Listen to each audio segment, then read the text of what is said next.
Alors, tournez dans vos Bibles à Éphésiens chapitre 2. Éphésiens chapitre 2.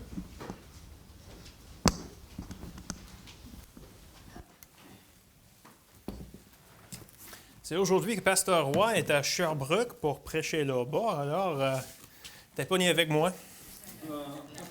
Mais c'est le Saint-Esprit qui va prêcher. Alors, si tu n'aimes pas le message, dis pas ça à moi, dis ça à Dieu.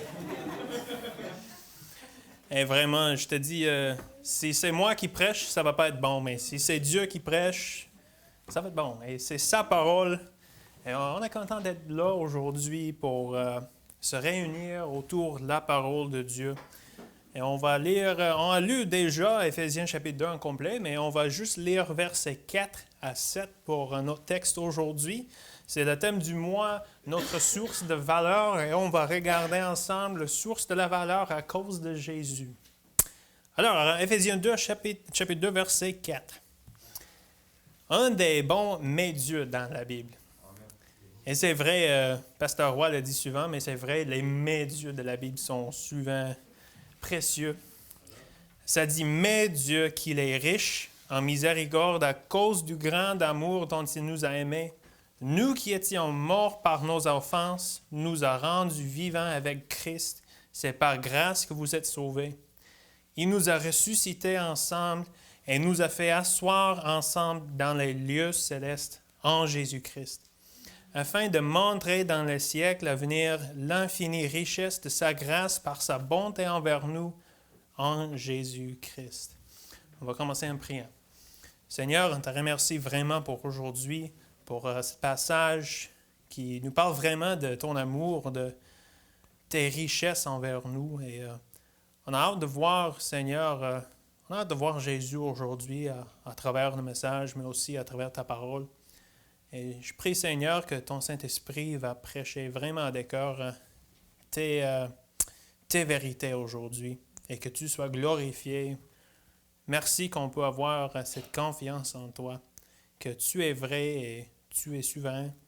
Et c'est toi qui vas recevoir toute la gloire aujourd'hui. Je prie en nom de Jésus. Amen.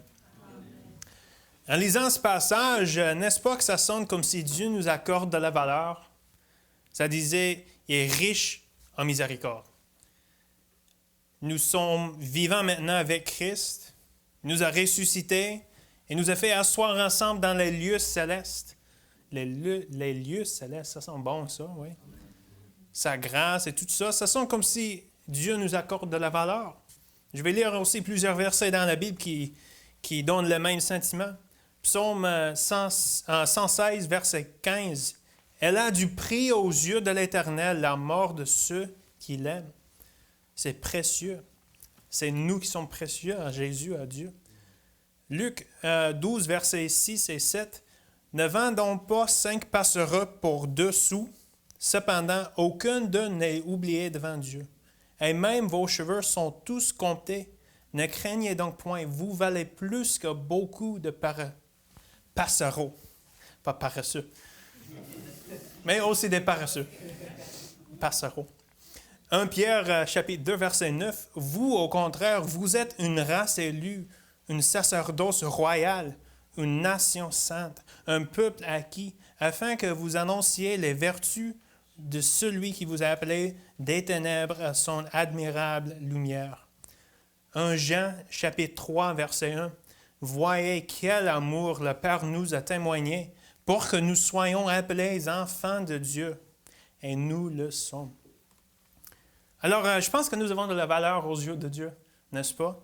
Et ça, c'est précieux, ça, c'est spécial, ça, c'est sécurisant, et on peut dire beaucoup là-dessus, mais les questions qu'on va considérer ensemble aujourd'hui, pourquoi est-ce que nous avons de la valeur aux yeux de Dieu? C'est quoi qui nous donne la valeur? Et je pense que plusieurs ici puissent savoir la réponse, mais on va aller tranquillement aujourd'hui dans le message. Mais la deuxième question, peut-être, est plus pertinente pour nous autres, parce que lorsque nous comprenons la raison de notre valeur aux yeux de Dieu, qu'est-ce que ça change dans nos vies? On va regarder 2 facettes de la valeur pour un chrétien. Et premièrement, la valeur de Dieu pour nous. la valeur de Dieu pour nous et on va voir la raison. Pourquoi est-ce que nous avons de la valeur aux yeux de Dieu? Et c'est simplement dans le message, à cause de Jésus. On va regarder des versets là et on va concentrer sur des phrases. Mais Dieu qui est riche en miséricorde, à cause du grand amour dont il nous a aimés, nous qui étions morts par nos offenses, nous a rendus vivants avec Christ. Notre vie en Jésus est simplement ça, c'est en Jésus. Nous étions ressuscités avec Jésus. Il nous a ressuscités ensemble, il dit ça en verset 6. Il nous a fait asseoir ensemble dans les lieux célestes en Jésus-Christ. Notre valeur en tant que chrétien, c'est à cause de Jésus parce que nous sommes en lui. Verset 7. Afin de montrer dans les siècles à venir l'infinie richesse de sa grâce par sa bonté envers nous en Jésus-Christ. Toutes les bontés, tous les bienfaits et tout l'amour de Dieu qu'il y a envers Jésus, il y a de même envers nous parce que nous sommes en Jésus. Regardez comment ça dit. Sa grâce par sa bonté envers nous en Jésus-Christ. Je vais lire aussi Colossiens chapitre 1, versets 25 à 27, qui dit « C'est d'elle que j'ai été fait ministre selon la charge que Dieu m'a donnée auprès de vous, afin que j'annonce pleinement la parole de Dieu, le mystère caché de tout temps et dans tous les âges.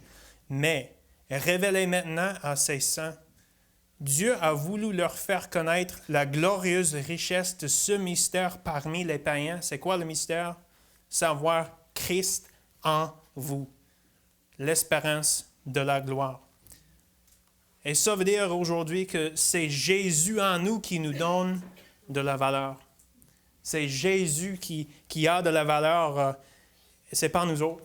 Notre valeur, c'est pas en nous-mêmes, c'est en Jésus. Et aussi, souvent au Québec, on dit que quelque chose est de la valeur. C'est donc bien de la valeur. On ne va pas dire ça aujourd'hui. Je vais être attentif de ne pas dire ça. C'est quelque chose qui a de la valeur, qui n'est pas de la valeur. Si on comprend. Si je le dis correctement au moins. Mon québécois, je suis en train de pratiquer mon québécois des fois aussi. Mais on va tourner ensemble maintenant à Romains 6. Parce qu'on va voir ici, on a étudié beaucoup Romains 5, 6 et 7. Mais en Romains 6, on voit notre union avec Christ, notre mort avec Christ, puis ensuite notre vie avec Christ. Et c'est là-dessus qu'on trouve, c'est là-dedans qu'on trouve notre valeur. On va juste lire des versets, alors on peut expliquer un peu, mais la Bible, c'est bon à s'expliquer soi-même. Verset 3 de Romains 6. « Ignorez-vous que nous tous qui avons été baptisés en Jésus-Christ, on le voit encore, en Jésus-Christ, c'est dans sa mort que nous avons été baptisés. Nous avons donc été ensevelis avec lui par le baptême en sa mort, afin que, comme Christ est ressuscité des morts par la gloire du Père, de même, nous aussi, nous marchions en nouveauté de vie. En effet, si nous sommes devenus une même plante avec lui par la conformité à sa mort, nous le serons aussi par la conformité à sa résurrection, sachant que notre vieil homme a été crucifié avec lui, afin que le corps du péché soit réduit à l'impuissance, pour que nous ne soyons plus esclaves du péché, car celui qui est mort est libre du péché. Or, si nous sommes morts avec Christ, voyez là, nous sommes morts avec Christ, nous croyons que nous vivrons aussi avec lui. Ça, c'est notre union avec Christ. Nous sommes morts avec lui, nous sommes maintenant vivants en lui et c'est ça qu'on trouve notre valeur. Sachant que Christ, ressuscité des morts, ne meurt plus, la mort n'a plus de pouvoir sur lui, car il est mort et c'est pour le péché qu'il est mort une fois pour toutes, et est revenu à la vie, et c'est pour Dieu qui vit. Ainsi vous-même, regardez-vous comme mort au péché et comme vivant pour Dieu en Jésus-Christ. Ça, c'est le clé. En Jésus-Christ. En Jésus-Christ, c'est notre vie. En Jésus-Christ, c'est notre espoir. Et en Jésus-Christ, et à cause de Jésus, c'est notre valeur. Tite, chapitre 3, on va lire des versets là aussi. Mais lorsque la bonté de Dieu, notre Sauveur, et son amour pour les hommes ont été manifestés. Il nous a sauvés, non à cause des œuvres de justice que nous aurions faites, mais selon sa miséricorde par le bain de la régénération et le renouvellement du Saint-Esprit. Il a répandu sur nous avec abondance par Jésus-Christ, notre Sauveur, afin que, justifiés par sa grâce, nous devenions héritiers dans l'espérance de la vie éternelle. Nous devenions héritiers. Nous avons un héritage en Jésus-Christ. Ça, c'est quelque chose qui a de la valeur. C'est quelque chose précieux pour nous autres d'avoir tout ça, tout cet héritage, d'être des héritiers. Mais c'est par Jésus-Christ. C'est à cause de notre union avec lui qu'on a lu en Romains 6. Aussi, on va rester toujours en Éphésiens, mais on va lire des versets en Éphésiens 1 aussi. Oh, c'est glorieux de lire tous ces versets dans la Bible, de lire tout ce que nous avons en Jésus, de comprendre vraiment notre valeur aux yeux de Dieu. Il y a beaucoup de versets ici, mais en Éphésiens chapitre 1, un fameux passage, je dirais, verset 3. « Béni soit le Dieu et Père de notre Seigneur Jésus-Christ, qui nous a bénis de toute bénédiction spirituellement dans les lieux célestes en Christ. » Nous sommes bénis en Christ. Notre valeur, c'est en Christ. En lui, Dieu nous a élus avant la fondation du monde pour que nous soyons saints et irréprochables devant lui. Il nous a prédestinés dans son amour à être ses enfants d'adoption par Jésus-Christ, selon le bon plaisir de sa volonté, pour célébrer la gloire de sa grâce dont il nous a favorisés dans le bien-aimé. En lui, nous avons la rédemption par son sang, le pardon des péchés, selon la richesse de sa grâce, que Dieu a répandue abondamment sur nous par toute espèce de sagesse et d'intelligence, nous faisant connaître le mystère de sa volonté, selon le bienveillant dessein qu'il avait formé en lui-même, pour le mettre à exécution lorsque les temps seraient accomplis, de réunir toutes choses en Christ, celles qui sont dans les cieux et celles qui sont sur la terre. En lui, nous sommes aussi devenus héritiers, ayant été prédestinés suivant le plan de celui qui opère toutes choses après le conseil de sa volonté, afin que nous servions à la célébrer sa gloire, nous qui d'avance avons espéré en Christ. Aussi verset 18. Qu'il illumine les yeux de votre cœur pour que vous sachiez quelle est l'espérance qui s'attache à son appel, quelle est la richesse de la gloire de son héritage qu'il réserve aux saints, et quelle est envers nous qui croyons l'infinie grandeur de sa puissance, se manifestant en efficacité par la vertu de sa force. Il l'a déployé en Christ, en le ressuscitant des morts et en le faisant asseoir à sa droite dans les lieux célestes. Tu vois tout ça? La puissance, qu'est-ce qui nous a rendus vivants en Christ en le ressuscitant des morts? Ça, c'est la puissance de notre vie chrétienne. C'est la résurrection de Dieu d'entre les morts. Ça, c'est où on trouve notre valeur. Et ça veut dire aussi que nous n'avons pas de la valeur en dehors de Jésus. Toutes nos valeurs, c'est en Jésus. J'ai un cadre photo ici et je veux demander, est-ce qu'il y a de la valeur? Vraiment? Tel quel? Pas beaucoup. Ça vaut... si je le mets sur le mur, c'est rien vraiment. Ça n'ajoute pas de la valeur par rapport au bâtiment. Si on veut vendre le bâtiment, peut-être, je ne sais pas, c'est pas prévu maintenant, mais je pense que si on met ça ici, 10 000 plus de valeur pour le bâtiment. Non, pas vraiment. Ce n'est pas de la valeur là-dedans. Mais maintenant... Est-ce qu'il y a de la valeur maintenant? Si je mets une photo là-dedans? Je pense qu'on dirait que oui, maintenant, il y a un peu plus de la valeur, mais pas à cause du cadre, mais à cause du photo.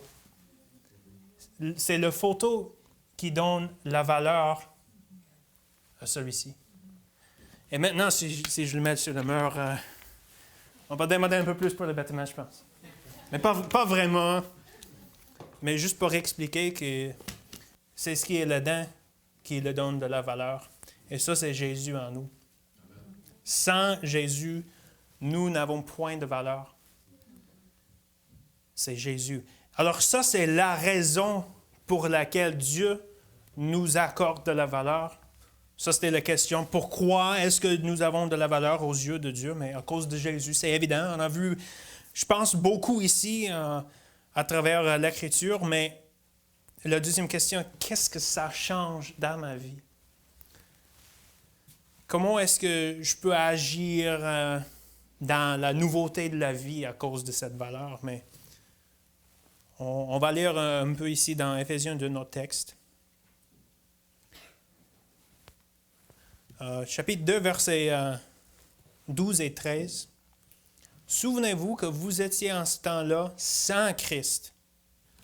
Ça parle de les croyants qui n'étaient pas sauvés, qui avant leur salut, avant Christ, sans Christ, privés du droit de cité en Israël, étrangers aux alliances de la promesse, sans espérance et sans Dieu dans le monde. Mais maintenant, en Jésus-Christ, vous qui étiez jadis éloignés, vous avez été rapprochés par le sang de Christ. Et aussi verset 18. Car par lui, les uns et les autres, nous avons accès auprès du Père dans un même esprit. Qu'est-ce que ça change notre valeur à cause de Jésus? Premièrement, nous avons accès direct à Dieu. Pas à cause de nous, mais à cause de Jésus. Jésus nous donne l'accès direct à Dieu.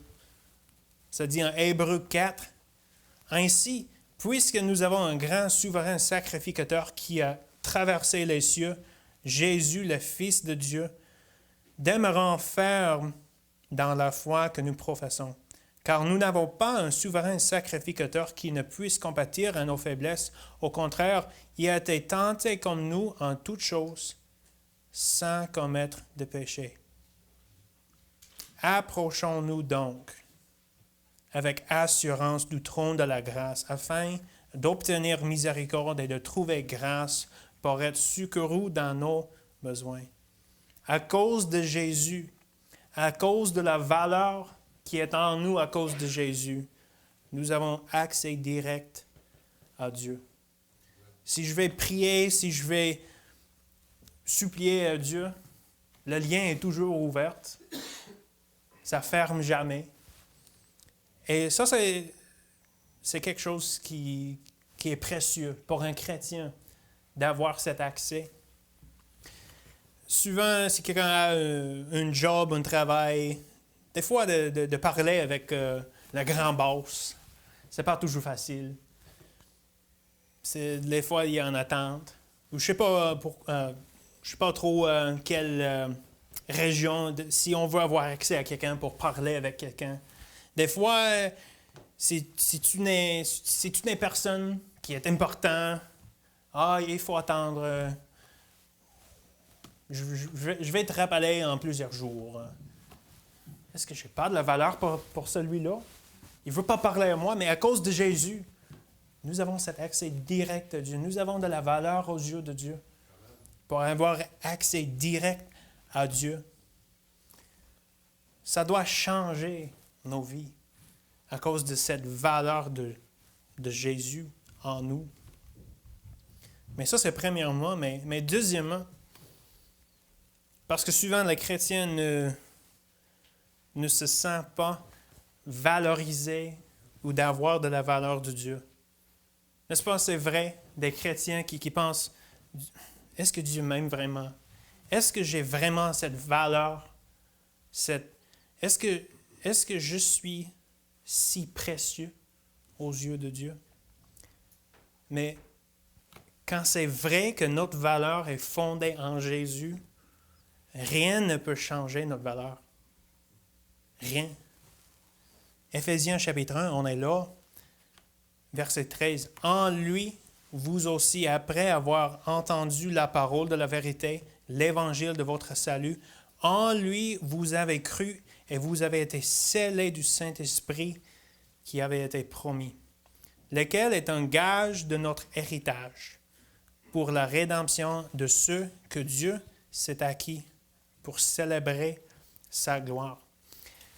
Si nous sommes scellés du Saint-Esprit, c'est le gage ou l'acompte qui est payé d'avance pour nous. Ça, c'est quelque chose de la valeur. C'est quelque chose de précieux. L'idée ici de ces mots, un gage de notre héritage, si quelqu'un va faire un acompte pour une maison, je vais te donner 10 000 pièces en avant parce que, oui, vraiment, je veux acheter ça. Ça, c'est quelque chose qui se passe souvent. Mais ça veut dire que c'est quelque chose qui a de la valeur pour moi. Je vais payer un peu en avance parce que, oui, c'est précieux pour moi. Il y a de la valeur pour moi. Ça, c'est ce que Dieu a fait de nous. Il a payé un gage, un acompte pour nous racheter. Et quel est ce gage? C'est Jésus lui-même, c'est le Saint-Esprit en nous. Et si c'est le Saint-Esprit qui est en nous, qui est cet paiement d'avance, ça ne peut jamais changer. Parce que c'est lui. Et je dirais, si Jésus pourrait changer, notre valeur pourrait changer. Mais qu'est-ce que ça dit dans Hébreux 13, 8? Jésus-Christ est le même hier, aujourd'hui et éternellement. Il ne change jamais. Et si Jésus ne change jamais, est-ce que notre valeur peut changer? Mais des fois, quelqu'un va dire, mais j'étais tellement un pécheur. J'ai péché beaucoup. Je suis toute croche comme personne. Moi, je ne sens pas aimé par Dieu. Je n'ai pas l'amour pour des gens comme je dois avoir. Même, je suis tout croche. Je ne me sens pas valorisé de Dieu. Est-ce que ça change la valeur? Non, parce que la valeur, c'est là. C'est pas là. Si notre valeur est en Jésus, rien ne peut le changer, même nous-mêmes. Même nos passés, même mon passé, même mon péché, même tout ce qui se passe dans ma vie. Peut-être le cadre est un peu laid maintenant. Mais ça se peut que ça le donne un peu de... a little bit of character now. De quoi? Du cachet, oui, du cachet. Mais notre valeur, c'est ici. Et en tant que chrétien, notre valeur, c'est pas l'extérieur, c'est pas ce que j'ai fait, c'est pas ce que je peux faire. Parce que vraiment, des chrétiens qui marchent selon la sanctification par les œuvres, je ne fais pas assez pour Dieu. Je n'aime pas Dieu assez. Je ne fais pas assez des bonnes œuvres pour Dieu. Je n'ai pas de la valeur pour Dieu. Mais ce n'est pas ça, notre valeur. C'est ça. Et ça ne change pas notre valeur qui est en Jésus. Alors, le changement, qu'est-ce que ça veut dire dans ma vie si ma valeur, c'est à cause de Jésus? Nous avons accès direct à Dieu. Rien ne peut changer notre valeur, mais tous peuvent trouver la vraie valeur parce que c'est le but de la vie. Parce que, comprenez-vous, peut-être il y a des non-sauvés. Ceux qui n'ont pas encore Jésus, qui sont toujours comme ça. Bien, si ma valeur, c'est Jésus, si je n'ai pas Jésus, je n'ai pas de la valeur. Peut-être il y a des gens qui pensent de même. Mais ça, c'est pas vrai. Parce que même si je vois un cadre photo comme ça qui est sans une photo, on peut dire qu'il n'y a pas de la valeur parce qu'il n'y a pas de photo là-dedans. Mais il y a quand même une valeur parce qu'il y a le but d'avoir une photo là-dedans. Il y a le potentiel d'avoir une valeur. Et je dirais pour les non-sauvés, pour quelqu'un qui n'a pas Jésus encore, qui n'a pas cette vraie valeur, vous avez quand même de la valeur aux yeux de Dieu parce qu'il veut vous donner la vraie valeur. Il veut habiter en vous pour vous donner la vraie valeur. Ça dit, vous étiez morts par vos offenses et par vos péchés. Vous étiez sans valeur. Et oui, en nous-mêmes, en dehors de Jésus, nous sommes sans valeur. Mais quand même, nous avons de la valeur aux yeux de Jésus parce qu'il veut nous remplir de lui. Parce que ça dit, verset 5, « Nous qui étions morts par nos offenses, nous a rendus vivants avec Christ. » Il nous a donné de la valeur en Jésus. Verset 12, « Souvenez-vous que vous étiez en ce temps-là sans Christ, privés du droit du cité en Israël, étrangers aux alliances de la promesse, sans espérance et sans Dieu. Vous étiez sans valeur. » Mais Romains 5, 8, « Mais Dieu prouve son amour envers nous en ce que lorsque nous étions encore sans valeur, lorsque nous étions encore des pécheurs, Christ est mort pour nous. » Même si vous êtes sans Christ, ça ne veut pas dire que vous êtes vraiment sans valeur, parce que vous avez quand même de la valeur à cause de Jésus, parce que c'est le but de votre existence. Ça, c'est le but de cette carte photo, c'est d'avoir une vraie valeur. Alors même, je l'ai acheté sans une photo là-dedans. Alors, il y avait quand même de la valeur pour moi, avec le but d'avoir une vraie valeur là-dedans. Et ça, c'est tout ce qui vit. Même sans Jésus, en valeur, parce que le but de la vie, c'est d'avoir une relation vivante avec Dieu. C'est d'avoir la vraie valeur. Vous avez de la valeur aux yeux de Dieu parce qu'il veut vous remplir, il veut vous rassasier de lui pour que vous puissiez avoir la vraie valeur. Si vous êtes ici aujourd'hui et tu te sens comme ça, sans valeur, parce que tu n'as pas Jésus, Jésus t'aime quand même, parce qu'il veut vous donner la valeur, la vraie valeur de lui. Et gloire à Dieu pour ça.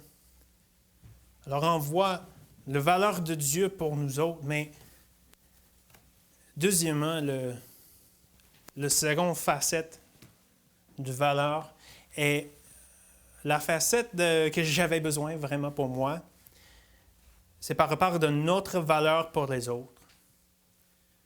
Parce que oui, on peut être encouragé. Dieu m'aime. Dieu m'accorde de la valeur. C'est glorieux ça. C'est pas de la valeur. C'est excellent. Mais est-ce que j'ai de la valeur pour les autres? Éphésiens 4, maintenant, on va tourner là, on va rester là.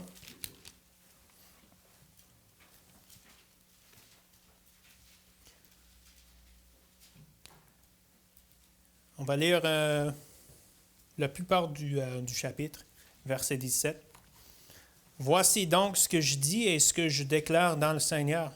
Vous ne devez plus marcher comme les païens qui marchent selon la vanité de leurs pensées. Ils ont l'intelligence obscurcie. Ils sont étrangers à la vie de Dieu à cause de l'ignorance qui est en eux, à cause de l'endurcissement de leur cœur. Ayant perdu tout sentiment, ils se sont livrés au dérèglement pour commettre toute espèce d'impureté jointe à la cupidité. Mais vous, ce n'est pas ainsi que vous avez appris Christ. Si du moins vous l'avez entendu, et si conformément à la vérité qui est en Jésus, c'est en lui que vous avez été instruits à vous dépouiller par rapport à votre vie passée du vieil homme qui se corrompt par les convoitises trompeuses, à être renouvelé dans l'esprit de votre intelligence et à revêtir l'homme nouveau, créé selon Dieu dans une justice et une sainteté qui produit la vérité. C'est pourquoi renoncez aux mensonges et que chacun de vous parle selon la vérité à son prochain, car nous sommes membres les uns les autres. Si vous vous mettez en colère, ne péchez point. Que le soleil ne se couche pas sur votre colère. Et ne donnez pas accès au diable. Que celui qui dérobait ne dérobe plus, mais plutôt qui travaille en faisant de ses mains ce qui est bien pour avoir de quoi donner à celui qui est dans le besoin. Qu'il ne sorte de votre bouche aucune parole mauvaise, mais s'il y a lieu, quelques bonnes paroles qui servent à l'édification et communiquent une grâce à ceux qui l'entendent. N'attristez pas le Saint-Esprit de Dieu par lequel vous avez été scellés pour le jour de la rédemption. Que toute amertume, toute animosité, toute colère, toute clameur, toute calomnie et toute espèce de méchanceté disparaissent du milieu de vous. Soyez bons les uns envers les autres, compatissants, vous pardonnant réciproquement, comme Dieu vous a pardonné en Christ. On a lu une bonne liste des choses. Et souvent, il y a des chrétiens qui disent la liste des règles à suivre pour un chrétien. Mais ça, c'est pas vrai. Parce que ça, c'est la condition naturelle de quelqu'un qui a revêtu l'homme nouveau. Ça veut dire ici, nous avons dépouillé le vieil homme. Nous avons revêtu l'homme nouveau. Parce que c'est en Jésus que c'est fait. Alors, agissons en conséquence, selon qui nous sommes en Jésus, selon la valeur que que nous avons en Christ, selon la valeur que Dieu nous a donnée. Parce que si on veut voir dans cette manière, si Dieu m'a accordé de la valeur à cause de Jésus, et s'il a fait de même pour les autres, pourquoi ne regarderais-je pas les autres avec cette même valeur? On a vu ça, verset 20. Mais vous, ce n'est pas ainsi que vous avez appris Christ. C'est Christ en nous qui nous donne de la valeur. Verset 17 à 19, ça parlait des païens qui agissaient selon la chair. Mais ça disait, ça, ce n'est pas de Christ. Ce n'est pas la valeur que vous avez en Christ. Vous avez dépouillé déjà le vieil homme. Vous avez revêtu l'homme nouveau. Agissez en conséquence de qui vous êtes. Agissez avec cette même valeur les uns envers les autres que Dieu a pour vous. J'ai de la valeur aux yeux de Dieu à cause de Jésus en moi. C'est cette valeur, Jésus en moi, qui me donne la capacité d'accorder de la valeur à les autres. Parce qu'on a vu vraiment, les œuvres de la chair, ça ne sert à rien. Alors si je prends ce passage, OK, il faut que j'aie de la valeur pour les autres. Il faut que j'essaie plus fort d'accorder une valeur pour les autres. Je ne peux pas. Je ne suis pas capable de faire ça. Mais Jésus en moi est capable. Jésus en moi est capable à donner de la valeur pour les autres. Jésus en moi est capable à aimer les autres.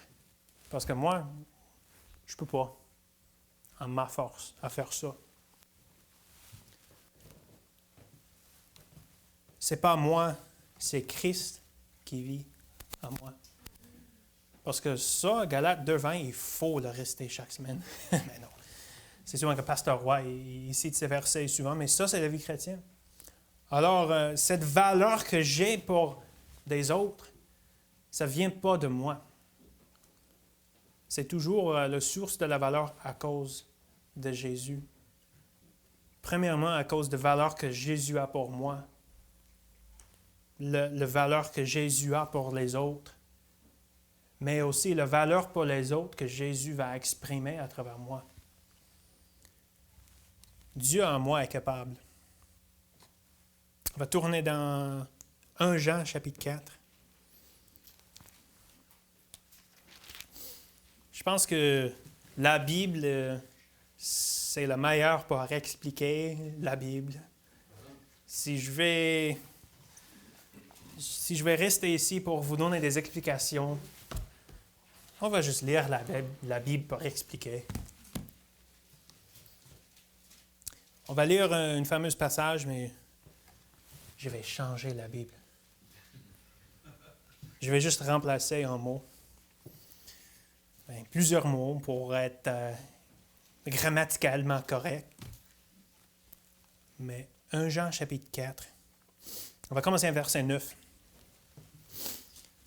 La valeur de Dieu a été manifestée envers nous en ce que Dieu a envoyé son Fils unique dans le monde afin que nous vivions par lui. Et cette valeur consiste non point en ce que nous avons accordé de la valeur à Dieu, mais en ce qu'il nous a accordé de la valeur et a envoyé son Fils victime expiatoire pour nos péchés. Maintenant, je vais juste dire, souvent, c'est plus facile à dire un verbe.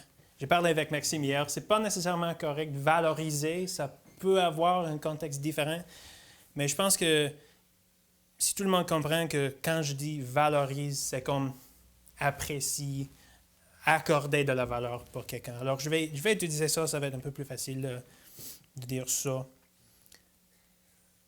Cette valeur consiste non point en ce que nous avons valorisé Dieu, mais en ce qu'il nous a valorisé et a envoyé son Fils comme victime expiatoire pour nos péchés. Bien-aimés, si Dieu nous a ainsi valorisés, nous devons aussi nous valoriser les uns les autres. Voilà, j'ai expliqué avec la Bible. Personne n'a jamais vu Dieu. Si nous nous valorisons les uns les autres, Dieu demeure en nous. Voyez-vous, c'est Dieu qui exprime cette valeur. Et sa valeur est parfaite en nous. Nous connaissons que nous demeurons en lui et qu'il demeure en nous parce qu'il nous a donné de son esprit. Et nous avons vu et nous attestons que le Père a envoyé le Fils comme sauveur du monde. Celui qui déclarera publiquement que Jésus est le Fils de Dieu, Dieu demeure en lui et lui en Dieu.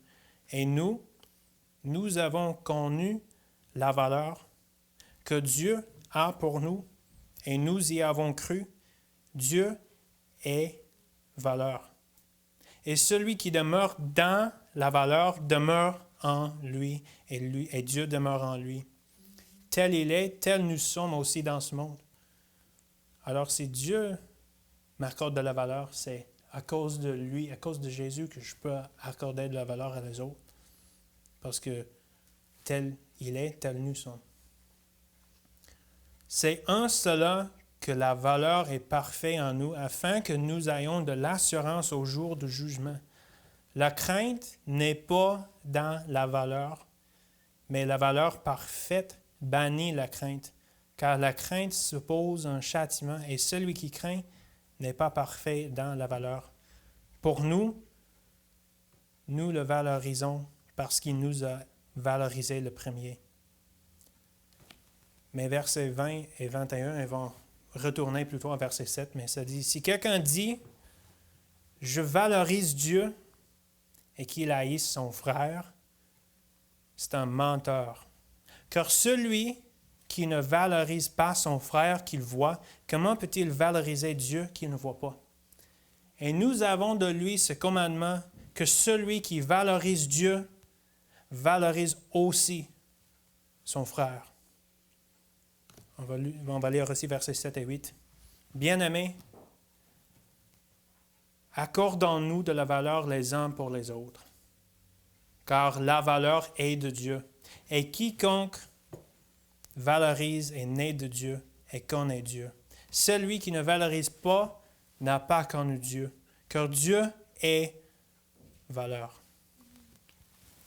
Et aussi, je vais lire juste versets 34 et 35 de Jean, chapitre 13. Je vous donne un commandement nouveau. Accordez-vous les uns les autres de la valeur. Comme je vous ai donné la valeur, vous aussi, valorisez-vous les uns les autres. À ceci, tous connaîtront que vous êtes mes disciples si vous accordez de la valeur les uns pour les autres. Ça, c'est le message dont j'ai besoin aujourd'hui, d'avoir cette valeur pour les autres, mais c'est toujours à cause de Jésus. C'est Jésus en nous. Parce que lorsque je n'accorde pas de la valeur à les autres, non seulement est-il de l'orgueil, parce que vraiment, c'est de l'orgueil si je n'ai pas de la valeur pour les autres, mais c'est de l'incrédulité, parce que je ne crois pas que Dieu les a accordés de la valeur. Et je pense que ça, c'est important à croire vraiment. Si je vois mon frère et je n'ai pas une valeur pour lui, c'est de l'incrédulité parce que je ne crois pas que Dieu l'a accordé de la valeur. Si Dieu a accordé de la valeur pour quelqu'un, moi aussi, de même, je peux accorder cette même valeur. Parce que si j'ai un cadre comme ça, et j'en ai un autre, imaginez si ce cadre ici disait à celui-ci, « Tu n'as pas de la valeur. » Ça n'a pas rapport, parce que la valeur, c'est selon moi. Ça, c'est, j'anime des objets inanimés, mais un chrétien qui a de la valeur à cause de Jésus, un autre chrétien qui est un peu différent, mais qui quand même a cette même valeur à cause de Jésus, qui n'accorde pas de la valeur les uns pour les autres, ça ne doit pas être dans la vie d'un chrétien, de ne pas avoir la valeur les uns pour les autres. Mais c'est toujours à cause de Jésus. Alors on va prier maintenant ensemble pour aller vers Dieu, pour aller vers celui qui nous a donné la valeur en lui.